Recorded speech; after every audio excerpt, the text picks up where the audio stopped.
Hey there nation, welcome to the show where we help you to play miniatures wargaming on a budget. It is I, Commander Cheapskate, and we are back with another episode of Hobbyside. And on this video, we will be taking a look at some of the terrain that we use for our Mordheim battle reports. And as you can see here, the terrain that we have on this table is absolutely fantastic. These are another Iron Major originals. My friend Iron Major, who's a member of our gaming group, built all the terrain that you're seeing here. There's actually also a tree back there in the background as well. So we have a forest of dead trees, which look really awesome, as well as this guard tower. We're going to spend a little bit more time talking about this particular piece of terrain as well. So these look absolutely fantastic. Just really awesome looking, all things considered. So as always, we'll be talking about exactly how these, what the design concept was behind each of these miniatures, you know, these terrain pieces, basically how Iron Major went about making them, and of course showcasing the amazing work that he did. Looks absolutely fantastic. So the first thing we're going to talk about, of course, is this big, huge piece right here in the center. This is the watchtower. This is a terrain piece that we use for our Mordheim battle reports. As you can see, it's really fantastic looking. Absolutely amazing, all the detail and stuff that he actually put onto this. Just a work of art. Now, if you're wondering where this design came from, Iron Major said he was basically inspired by Eric's Hobby Workshop. And now, if you guys aren't aware of who Eric's Hobby Workshop is, he's a channel on YouTube. He makes amazing terrain, and one of the reasons why Iron Major and I like his stuff so much is because, one, it looks really cool when he builds it, and the second reason why we love his channel so much is because he uses a very cost-effective method of making all this terrain, you know, using cheap everyday materials, and that's one of the reasons why we love his channel so much. Basically, it's like Commander Cheapskate approves, kind of. So as you can see, it's an absolutely beautiful piece of terrain. He's got arrow slots and things, and just the detailing on the stonework on this. Same thing with the upper level structure. It's just really cool. The thing I like most about this structure that Iron Major put together, my favorite part about it, is actually the leaves. You can see here, let me see if I can focus, make it a little bit sharper. There we go. As you can see, we got individual leaves and branches all over this structure, which is really cool. It makes it look like these vines are overgrowing it. Just looks absolutely fantastic. I'm going to turn around the other way so you guys see it. I also like the little details, like the arrow slits that people can shoot arrows from, as well as the texturing on the plasterwork. Let me see if I can focus in a little bit for that one. There you go. And it's just really cool. One of the coolest things, though, I think, has to be the flooring. If you look really close on the flooring, like, let me see if I can zoom in here. Maybe I can see a little bit. Well, I don't know if you can see or not, but the edges of the decking for each of the floors is blackened whenever there's a blast hole to make it look like it got blasted by the meteor when the meteor, you know, the shower came and destroyed it. So as you can see, just a lot of detail work involved. So let's go and talk about exactly how the structure is. I'm going to take off the top because Iron Major made it to where the top can come off, and we can actually look in the inside of it. So it makes a very versatile piece of terrain. We could actually, if you wanted to, use the tower structure, if you wanted to, as one piece of terrain while we use the tower base as another one. So if you can see here, I think the base comes off real quick. Let me see if I can take it off the base real fast. I don't want to really mess it up. I'm just going to leave it. But yeah, the base comes off as well, so that way you can put fighters inside. But if you can see the flooring looks really cool. It's made with popsicle sticks for the flooring. The entire structure is actually made out of insulation. It's made out of foam. And what Iron Major did is that he actually carved the surface of the foam to make these building blocks, is what he decided to do. So he just kind of carved it in there. He also pushed some parts of it in using a pin, so that way it could look like it's depressed in, like it's actual stonework, so that way it looks really rough and uneven. The decking that's inside of it is actually made out of popsicle sticks. And the base, let me go and pick up the base real quick. As you can see, it's a piece of just white shower board that he had. Makes a really awesome base. The flocking that he used is homemade flock that we have. He also has some graft tufts that he purchased from Amazon to create that effect as well. So that's how I went about doing that. Now, as for the structure itself, the tower structure, I'll pick it up real quick, put it back on top again so that we can see it. Now, as for the tower structure itself, same exact kind of construction went into it. made with styrofoam on the outside. And what he did for the walls, for the plaster that you see here, what he basically did is he just took sand and wood glue and glued it on there to make the texturing for all the plaster. And of course he painted, dry brushed, and washed it. And of course you can see here he used foam for the framing. So this bit's here, there's actually foam here, while this part here with the windows and stuff, that's popsicle sticks and things. The top here is made from balsa wood and popsicle sticks for the roof, like coffee stirrers and stuff. And then the actual tiles, the shingles, are actually just little individual sheets of cardboard that he cut and he glued them in bit by bit. Now, my favorite part about this truck, like I said, is the ivy that's growing on the outside of it. Now, how he completed that is that he actually has this 3D printer pin is what he has. It's like this little pin that looks like you put filament of resin through it, and you could actually print out designs. You can see the vines on the outside of this is actually what that is. He actually put that on a piece of, I believe it was cardboard, I think is what it was. Drew out the vine design he wanted on the pin, let it dry, then he removed it off the cardboard, and then he glued it to the side of this.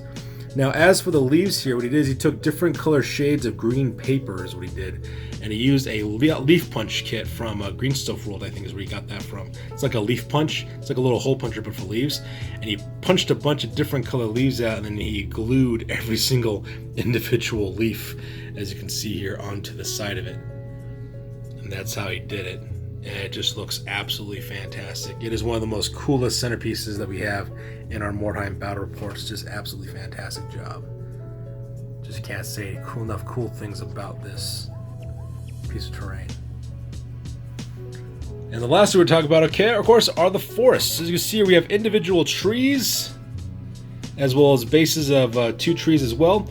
And these are supposed to be like dead forests. The nice part about these ones that we could use these not only just for Mordheim, but we could also use them for our Warhammer battle reports as well. They just look absolutely fantastic. So in case you're unfamiliar with the lore of Mordheim, Mordheim is supposed to have been a city that got struck by a comet and got destroyed with a meteor shower. And that's the reason why the city of the damned is so ruined, and warp stones over the place, and that's why there's all this undead and freakish mutation stuff. So a lot of the things in Mordheim are supposed to be dead, overgrown, ruined, that kind of thing. So we decided to put some trees in there because, you know, Mordheim would have some parks and some trees and things like that, as any normal city would have. And except that, for of course, that the trees are all dead because they got blown up in the blast. So that's what we decided to do with this one, is create a couple of trees. So that way you could just put one tree in the middle of a street or something, or a stand of trees. It just depends on how you want to do it. Now, as for the base, let's go start about the base first. The base is nice and heavy, actually. And the reason why is because on the bottom here, Iron Major cut out the design for the base on linoleum. Like, you could buy individual tiles of linoleum, and they have like a sticky side on the outside of it. So Iron Major bought one of those and cut the outside of it, the design for it. And then he glued a piece of styrofoam, insulation styrofoam on the top, and then using a hot wire cutter, he cut up the styrofoam to match up with the size of the base. So you can see he beveled the edges and things like that. Now, if you're wondering what the trees are actually a combination of things. First of all, like this tree here, this is actually Woodland Scenic's armature. We've actually had a bag of armatures that managed to scrounge up, and that's how we created that as well. Now, if you're wondering how the roots came out, if you notice each of these trees have a root system, it looks really, really intricate. How he created that was just with hot glue. You just take a hot glue gun and just kind of draw out the glue to make these root systems that you see on these trees, to make them look very, very organic, and to show the fact that, you know, the bases of these trees are all kind of messed up, like this one, for example. Let me go and just zoom in for it real quick so you guys can see it better. But like, yeah, like this one, for example. So like the root systems are really, really cool on these. And so that's how I went about designing those. In fact, let me go and get the tower out of the way here. I'm going to scoot that tower out of the way so that you guys can see a better look of the trees. But yeah, that's how I created those root systems there. Now that's one style that we have. So we have an armature tree here. That's from Woodland Scenics. We have an armature tree here. And those are the only ones, if I remember correctly. The rest of these, however, are actually natural wood, is what these actually are. So where we live at in the United States, we actually have access to a lot of wild sagebrush that just kind of grows all over the place outside, out in the great outdoors. So we have all these sage bushes that just exist all over the place, and they're just out there growing naturally. So what our Major and I did, we decided to go out there with a couple of 5-gallon buckets. We went out there into the wilderness and basically went hunting for branches of sagebrush. And all we did is we just took some clippers with us, clipped the brushes, clip them down so that way we get these nice looking trunk looking type of deals. So that way these look very, very organic. So like, nothing against Woodland Scenics. I mean, Woodland Scenics does a good job trying to look as organic as they can, but you can kind of tell this is a mass-produced one, whereas this one here is organic. So what we did is we actually just cut these up, made them to look like tree trunks, and then I took a pin drill, and I actually drilled the bases of each of these, so that way we can insert a small piece of floral wire, so that way we can insert them directly into the bases of styrofoam, so that way they have a better support structure. And then Iron Major then just hot glued the heck out of the bases to secure them, and then of course he created that root system as well. And that also adds some more security to these organic pieces, so that way they don't just fall over. Whereas the armatures have bases that you can glue directly up to the top of the styrofoam, but he also secured those too by gluing out the by creating those root systems. So not only does it help add thematic design to your trees, but it also adds additional stability to make sure your trees don't go anywhere. And then of course, like I said before, all the bases are made out of linoleum tile cut with styrofoam on top. So that's like kind of like you have like a simple tree like this, right? But you don't have to worry about knocking it over too bad, because the linoleum tiles on the bottom of it adds quite a bit of density to it and some weight to make sure that it doesn't fall off. Now, if you're wondering how we paint up these trees, it's pretty simple. All we did was took a can of black spray painted them all black, and then we just did like zinfandel highlighting with some gray and white spray paint to make it look like they were, burnt and ashy and, cooked up and stuff. And of course, the bases are just made out of, so some of these bases we actually have rock, like this is actual rock from outside. We just went outside, grabbed some pebbles that our Major wanted to grab up some of those. Also some sand, wood glued the heck out of it. And then of course you Mod Podge the entire thing to add some more sealant to it, and at the same time keep it all nice and shiny as well, make it look really nice.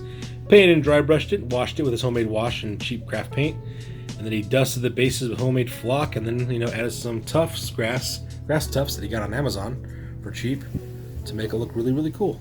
So let me put this tower back.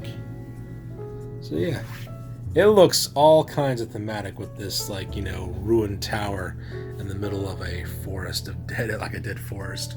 It looks like something you'd see out of a horror movie or a dark fantasy story.